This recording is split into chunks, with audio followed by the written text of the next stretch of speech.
Welcome to What Are You Sporting About podcast, a podcast about business, employment, sports, and entertainment to help educate, support, and guide you to your next level. Here's your host, attorney Sivonnia DeBarros.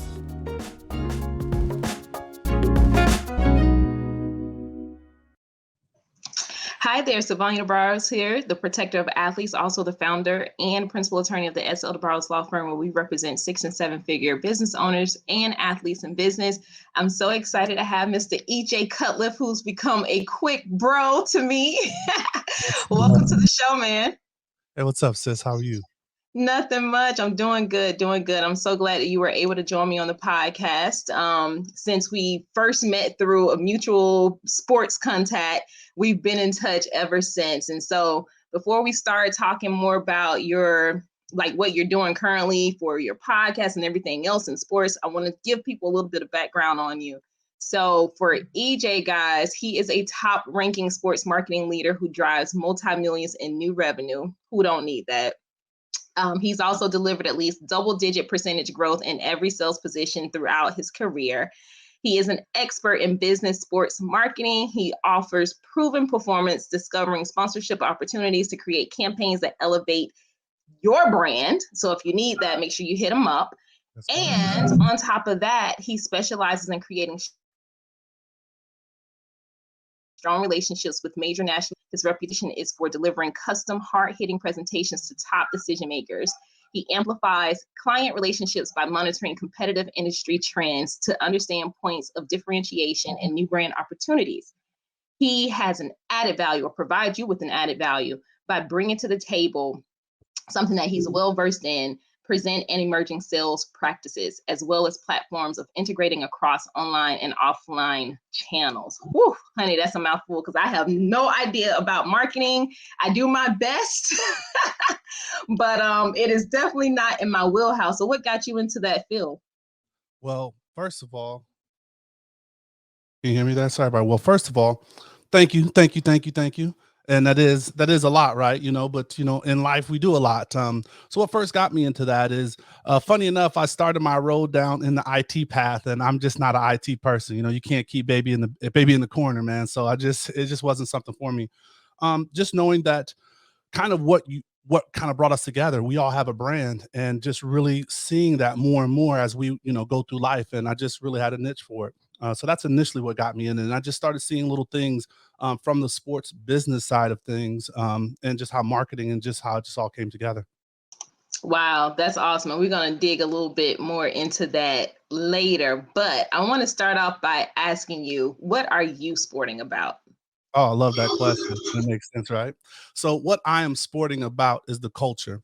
I am sporting about Blacks in sports and the business of sports, and just really combining those two. And I started on a journey and just really saw alignment with that in all senses, from what I do in my 9 to 5, for what I did in my personal aspirations, into building my own entrepreneurial spirit, and just how those overlapped, and having to do that for myself, right? Being a former athlete that didn't make it pro. I mean, I played semi-pro and chase that dream to the league, that we all do in our sports career. And I had to tackle what's next, going off of where you just spoke, and a mutual friend of ours, shout out to Tackle What's Next. But just going through that process myself, and having maybe more of the tools to do that for some of my partners that have played longer in their careers, because they've been spending time being that best athlete, that 1% athlete, while I had to switch gears from being that best 1% athlete to being that 1% best business person. Oh, come on now. That 1% best business person. Oh my gosh. Okay, so look. you I can't remember who it was that made the statement, like, I'm rooting for everything Black. And when I think about that, I think about you, right? Yes, and it's crazy because, like, we haven't even known each other that long.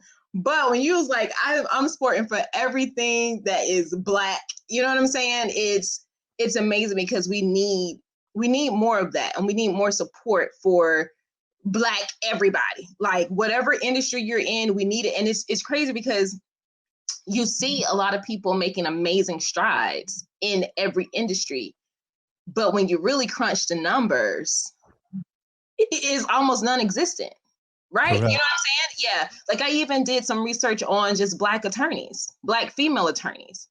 And because I was pitching myself to this magazine.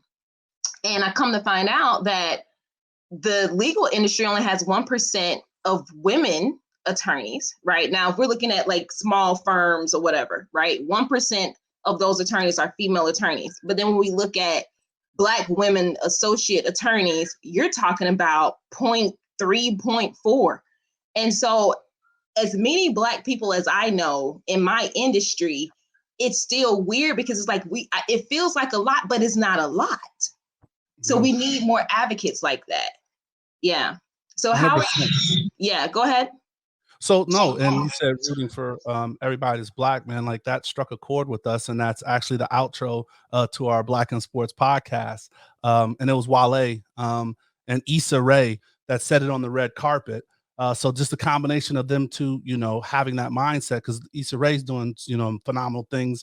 A little sad last season of Insecure, but she's been doing her thing. And just like when they ask her, like, who you rooting for, and I think that's one of the things that we have to tackle with our culture is being in that unified kind of stance where, like, I don't care what you do or where you come from. I just want to see you win. And other cultures do that. So that's kind of the place that we're coming from.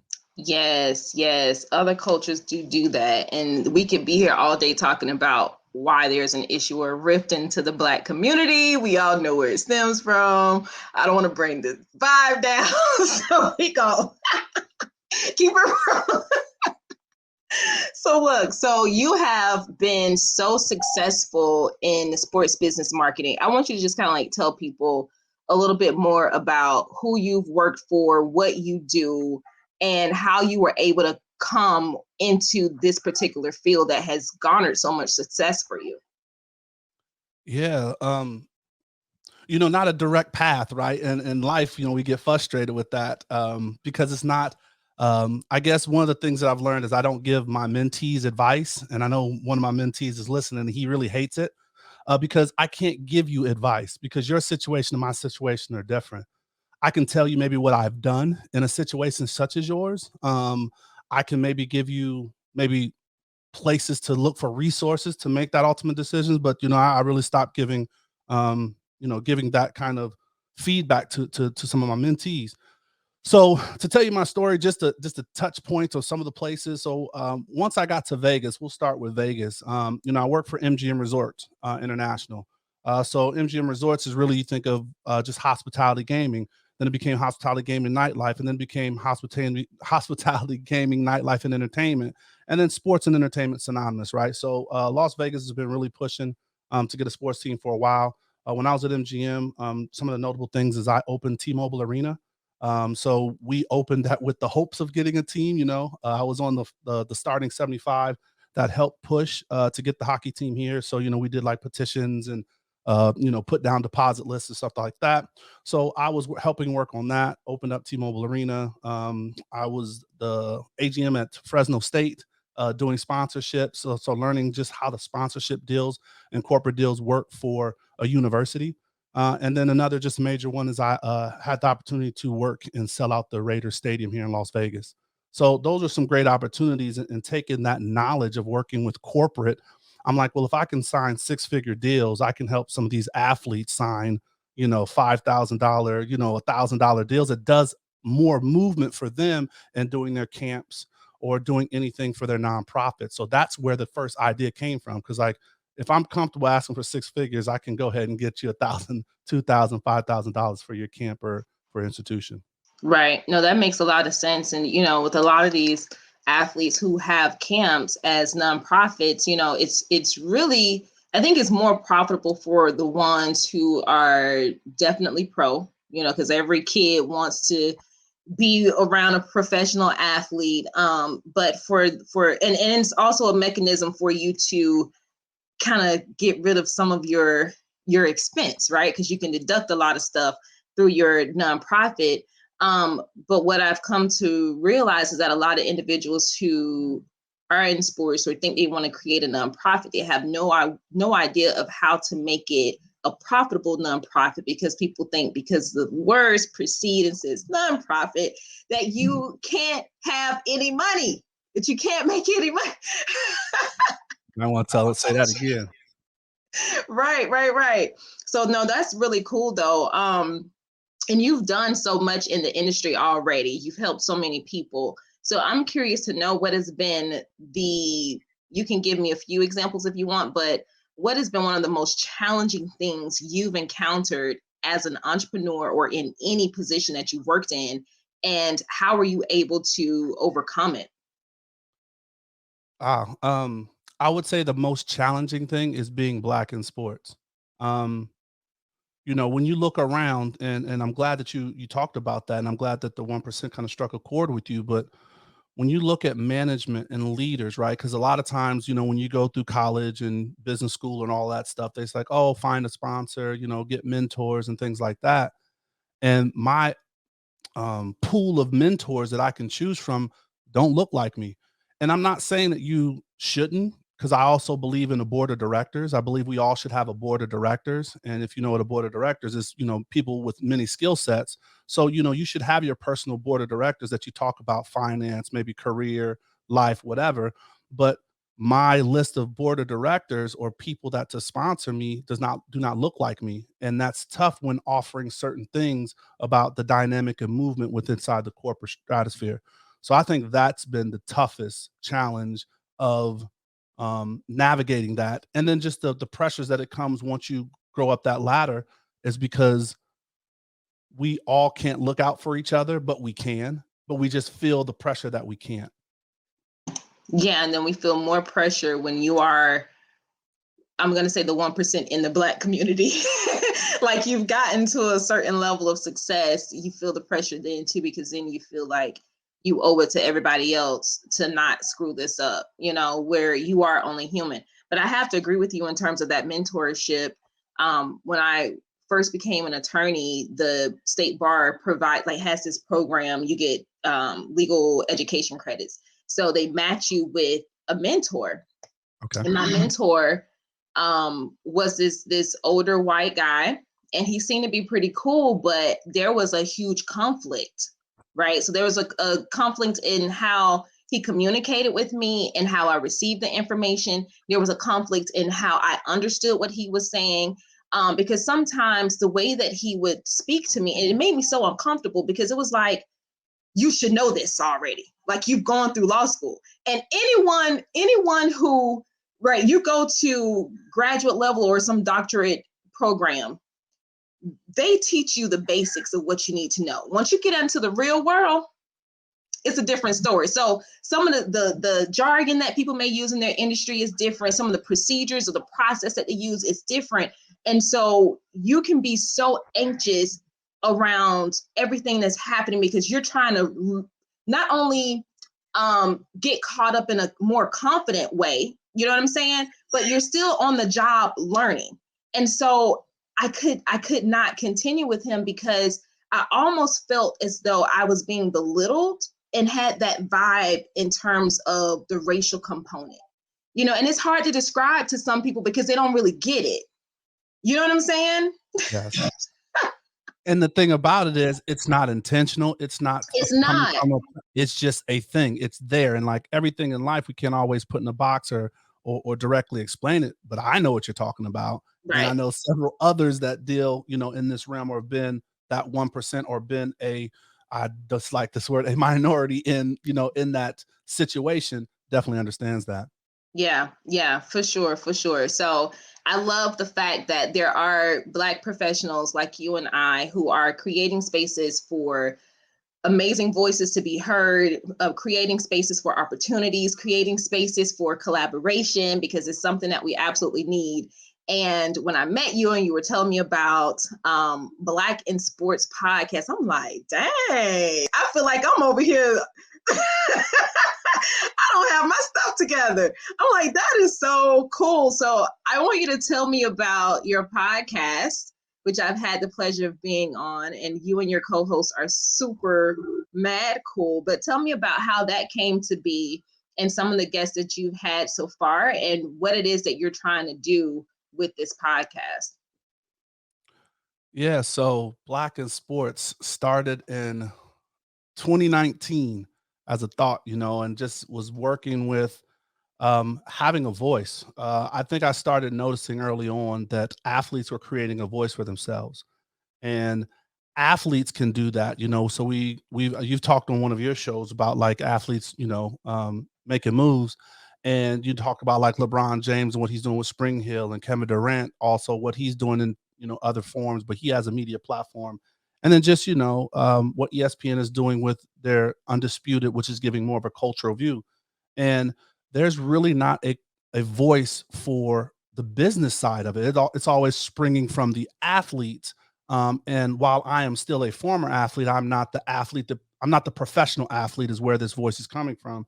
So I wanted to bring a voice to the people that work in sports that you don't normally think of. And because so many people want to work in sports or just don't even know that there's so many venues or vessels that you can work in sports in, you don't just have to be able to shoot, kick, or hit a baseball or whatever, right? Or run track. Shout out to you.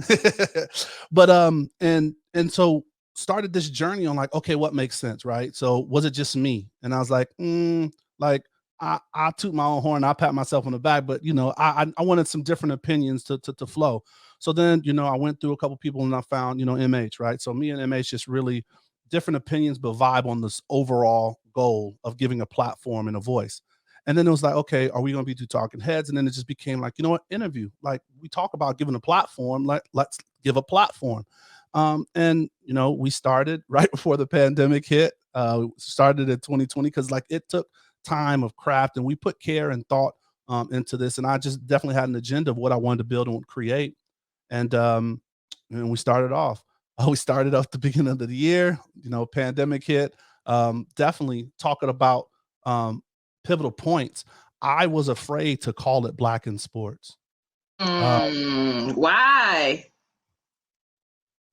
And I know you're asking me so I can Because it's tell like the audience, black, right? the black pulling the black card. It's perceived. It's strong. It's Black. It's a conversation that people are afraid of. And with that, going out and saying Black in Sports, some people could be offended. Some people are it's just that power and that fierceness of Black in sports, right? Because we still have colleagues that are scared to say Black people. There's African American, or some people say, "Do I call you?" No, I'm not gonna take it there. Do I call you colored? But there's just that fear of calling it Black in sports, and I still need to make my money in this corporate world. So I can't go out blindly and someone see Black in sports and have that fear of connotation of it. So that in itself was a big leap. So fast forward, we get in, we're rocking and rolling, I move forward because it's what it is, right? And then George Floyd happens. And, love it or hate it, it opened people up and it took that stigma away from it. And, we just went from there. To follow up and to wrap up what you kind of asked was who we had on there. We've been blessed to have some amazing people. So we had you on season 2, episode 10. So make sure you check that out. So season 2, okay, episode 10. Check my sister out. But we've had Darren Waller, current, Pro Bowl tight end. He announced launching his foundation on our show. And that's like pivotal stuff. Like, yeah, it's cool that he was a tight end, but the fact that he came on our platform and gave us the first, exclusive benefit or breakout that, he's launching his foundation. We had call him Uncle L, Larry Lester. We had Uncle L on, who fought for Negro League to get their stats put in the Major League Hall of Fame. And the day we had him scheduled, that we recorded on Wednesday and we post our shows on Thursday. That Wednesday, the MLB announced that they were adding the Negro League's stats to the Hall of Fame. And it's just like, we did that in the time, and like, look at God, right? So that was dope. We've had Rusha Brown, who was one of the inaugural players for the WNBA. It's just, and all of our guests add something that's just really dope flair to it. And we've just been blessed to kind of have those monumental movements, and I could go on and on. But hey, you just need to tune in, Black in Sports, on YouTube, Black in Sports Podcast, or wherever you listen to your podcast. We're on all streaming networks, so you got to definitely check that out. That is amazing. And, I do think some people, even us as Black or African American, however you call yourself, sometimes it's you feel like you're cutting out certain people, right? But then you have to think like there is no exclusive place for us unless we create that room, that space for us. And so I'm glad that you didn't allow your fear to keep you from calling it what it is, because we do need to hear more Black voices in this sports space, in the sports industry, because at the end of the day, the makeup of the teams, especially depending on the sport that we're talking about, the ones that they classify as Black sports, are over 70% Black, but the people in administration don't represent them. Right. You don't look like the people who are playing for you and who are bringing in millions or billions of dollars on an annual basis. And so we need certain spaces where we can just call it what it is and say, look, it's time that we highlight these amazing people who are doing amazing things in these organizations who don't get the spotlight. Because I mean, come on, you might go on let's say you want to go on a cruise if you like cruises, right? If you're not an individual who's working on all of the tools and the things at the bottom of the ship that helps it to sail down the ocean, it wouldn't work. And so some of these professionals that are in sports and who are Black in sports, they are the ones making sure that it's a well-oiled machine that's keeping things moving along. They are the silent heroes that we never hear about. I mean, the Black women who helped the rocket go to Mars. You understand? To the moon, right? Like, you never hear about these people unless we promote these voices. And it to me, it can get so deep. Even when this is not something that has just happened. You know, when I read and think about or study the archaeological, right, like stories in the Bible. A lot of this stuff was so Black, right? The stories were so Black, and then they get turned over time and watered down or misrepresented or whitewashed in a way that it takes away all of the Blackness and makes us feel like we have no place. But it's a false narrative, and we do. And that's why I appreciate people like you who are not afraid. Although fear was one of the things that you had initially, you still fought against the grain and said, you know what? It's time to do it. Yeah. Yeah. So you also talked about George Floyd. So I launched my podcast in 2020. I didn't even think this is not something contrary to you. I didn't want to do this. Okay. But when I wrote my first book, What Are You Sporting About? I was having these conversations and through webinars, and I was like, this is not sustainable. I can't keep having webinars because it's a lot. So podcasting was one of those things. But when I was launching the book, George Floyd death occurred, and I was so emotional. And it was another reason why I said I have to do this podcast, because What Are You Sporting About is so deep and it's different for everybody. I want other people to feel encouraged and empowered to know that you may not have it all figured out, and you don't have to have it figured out right now, but you should know, there should be an inkling in you to understand or at least know what you are sporting about in this life. You know what I mean? Yeah.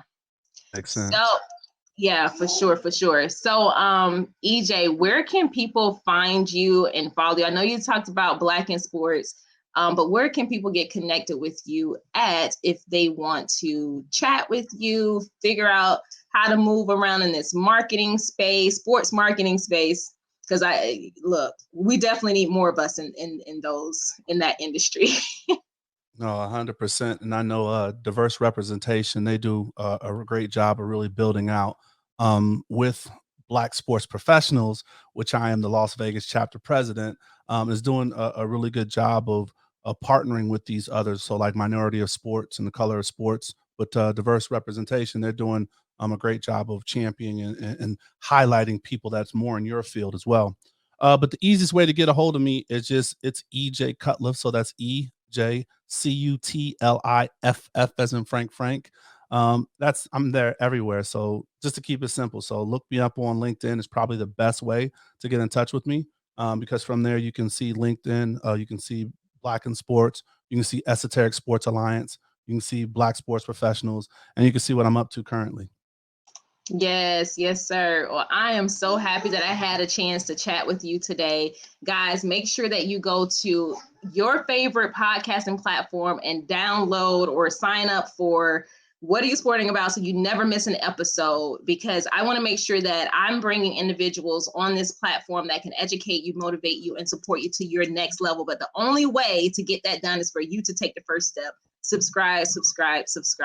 Follow us. Keep up with us at prosportlawyer.com. Follow us on social at What Are You Sporting About. Until next time, I'll check you guys later. Ciao. Thanks, sis. You're well. Oh, I like that. Minding my Black-owned business. We out here. Ciao. Thanks for joining us this week on What Are You Sporting About podcast. Make sure to visit our website, prosportlawyer.com, where you can subscribe to the show in iTunes, Stitcher, or whatever your favorite platform is, so you'll never miss a show. And while you're at it, if you found value in the show, we'd appreciate a rating on iTunes or iHeartRadio. Or if you'd simply tell a friend about the show, that would help us out too. If you like the show, you might want to check out our book, What Are You Sporting About? Attorney Sivonnia DeBarros is available for private consulting at sldebarros.com. And remember, we're here to educate, support, and guide you in your journey to success, because we're all sporting about something.